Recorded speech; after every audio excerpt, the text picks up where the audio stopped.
Hello students, welcome back to Alchemy School online class. So today we are going to solve next exercise. In previous video we have solved exercise 1.1 from chapter number 1 and today we are going to solve exercise 1.2. I hope you have understood all the questions from exercise 1.1. Let us start exercise 1.2. So let us start exercise 1.2. So first question from exercise 1.2, state whether the following statements are true or false. These are true and false kind of questions and we need to state the reason for false statement. Every irrational number is real number. So let us revise the definition of irrational number. Irrational number are those number which cannot be written in P by Q form. And what was the definition of real number? Real number is combination of rational number and irrational number. So this irrational number is contained in real number. So this statement is true. True as the collection of all the rational number and irrational number is real number. So real number is collection of all the rational and irrational. That's why this statement is true. Let us move to question number 2. Every point on the number line is of form root m, where m is a natural number. Suppose students, let m be given as natural number. So we can put value 1, 2, 3, 4, 5, 6, all this. So every point on number line is of form root m, where m is a natural number. This statement is false. Why false? There are infinite number on number line between root 2 and root 3.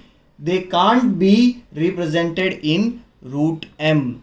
We cannot represent all the number in between 2 and 3. In between 2 and 3 there are infinite number 2.1, 2.2, 2.3, 2.222.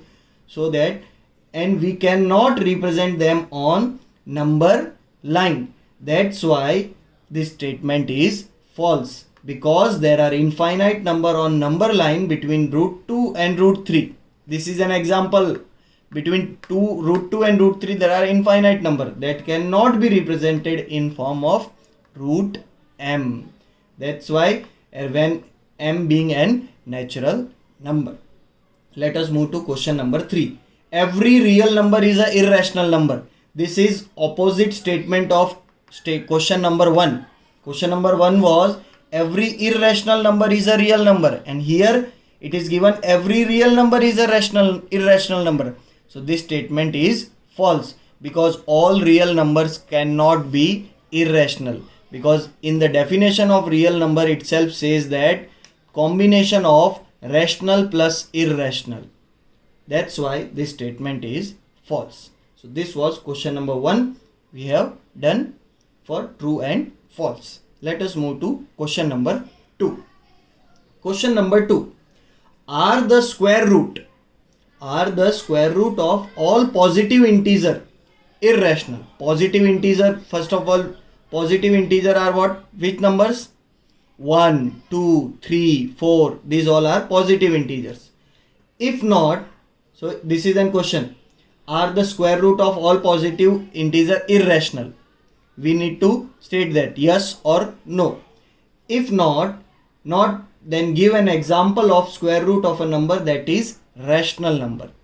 If this statement, if the answer for us, if yes, then we need to give reason. If no, then we need to give an example. So the square root of all the positive integer are not irrational. All are not irrational. Why? For an example, root 4, we know that square root of 4 is 2. This is not an irrational, this is an rational number. That is why this statement is false.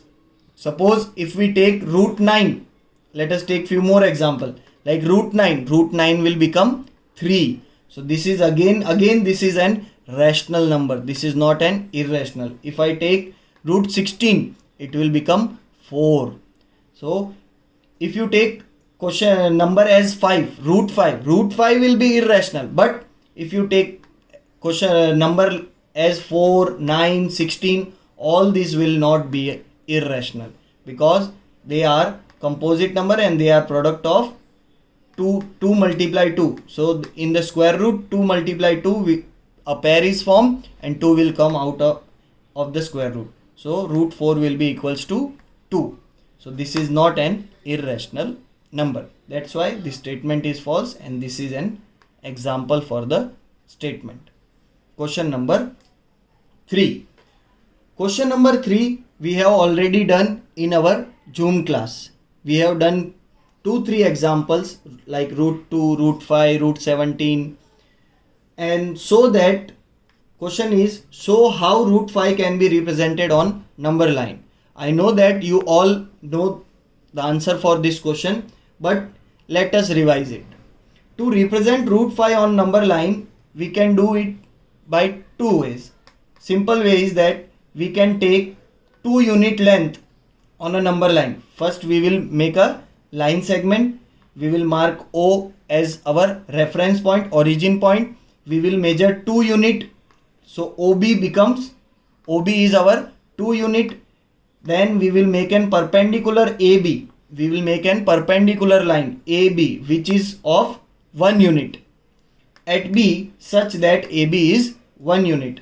So here we know that when 2 lines here by joining, here OB is 2 unit, AB is 1 unit, and by joining OA it will form an right angle triangle because this is 90-degree angle. So this is right angle triangle. We know that in right angle triangle we can apply which theorem?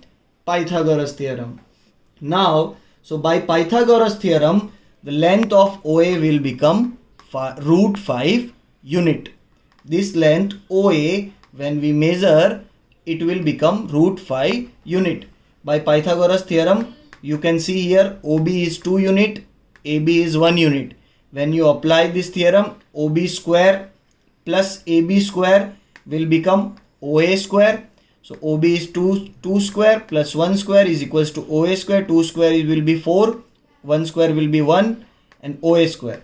4 plus 1, 5. So OA square is equals to 5. And when you square root on both sides, so OA will come as root 5 unit. Then after that, with the use of rounder, you will measure this length OA and mark and take an OA as radius root 5 unit and mark an arc on this line segment which will intersect at point C. Hence OC, this length OC will be root 5 unit. So these are our 3 questions from exercise 1.2. I hope you all have understood it and note it down and practice it well. For further any query, you can refer these links. Thank you.